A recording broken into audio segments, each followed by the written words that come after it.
Pemirsa, Menteri Pendidikan dan Kebudayaan Mendikbud Nadiem Anwar Makarim mengizinkan pelaksanaan pembelajaran tatap muka yang didasari keputusan bersama 4 menteri, yakni Menteri Kesehatan, Menteri Pendidikan dan Kebudayaan, Menteri Agama, dan Menteri Dalam Negeri. Rencana pembelajaran tatap muka perlu disiapkan dengan matang, terutama terkait implementasi protokol kesehatan COVID-19. Di lain pihak, kebijakan tersebut disambut antusias dunia pendidikan. Pengamat pendidikan Putu Rumawan Salahin menyatakan, pemerintah daerah telah diberikan kewenangan dalam memutuskan boleh tidaknya melaksanakan pembelajaran tatap muka maupun mengevaluasi apakah sudah layak dan wajar tidaknya dilaksanakan belajar tatap muka. Acuan dasarnya adalah peta wilayah keterjangkitan COVID-19. Jika telah siap melakukan belajar tatap muka, protokol kesehatan yang ketat di masing-masing sekolah harus siap. Ruang kelas dirancang untuk membatasi kehadiran peserta didik untuk mengurangi kerumunan. Dampaknya, kelasnya memiliki sistem shift.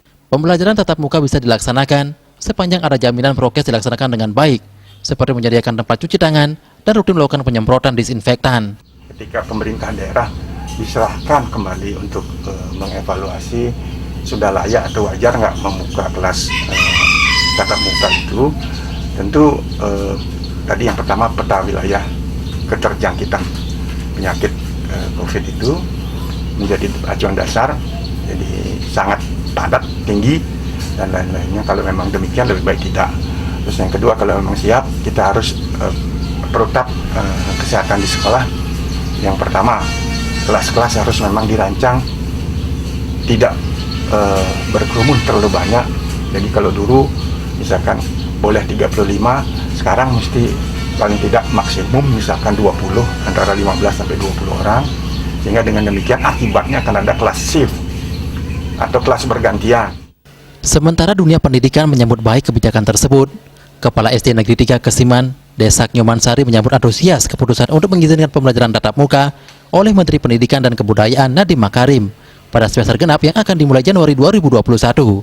Pihaknya telah menyiapkan protokol kesehatan seperti sebelum masuk sekolah, terlebih dahulu dicek suhu tubuh, menyediakan tempat cuci tangan di 10 titik, menata jarak tempat duduk siswa, dan bahkan secara bertahap membagikan tempat makan dan minum yang didukung oleh PPLH. Nantinya dalam pembelajaran di kelas, anak-anak akan dibagi menjadi 2 tahap. Setiap tahap berlangsung selama 2 jam. Selanjutnya siswa dipersilakan pulang, namun sebelumnya tetap diwajibkan mencuci tangan. Kami menanggapi dengan antusias sekali, sehingga dalam rencana yang akan datang itu kami sudah menyiapkan protokol kesehatan. Salah satunya misalnya mencuci tangan. Kemudian tempat cuci tangan kami sudah siapkan, kemudian dari jarak tempat duduk kami akan berbuat. Kemudian salah satunya lagi kami sudah membagikan ke seluruh anak kami tempat makan dan tumbler yang mana itu dukungan dari PPLH melalui body shop. Anak-anak kami akan datang bertahap, dia akan mengadakan pembelajaran tatap muka langsung selama 2 jam. Pembelajaran tatap muka ini dirancang tidak diisi jam istirahat sehingga mengantisipasi adanya kerumunan. Indrawan, Bali TV.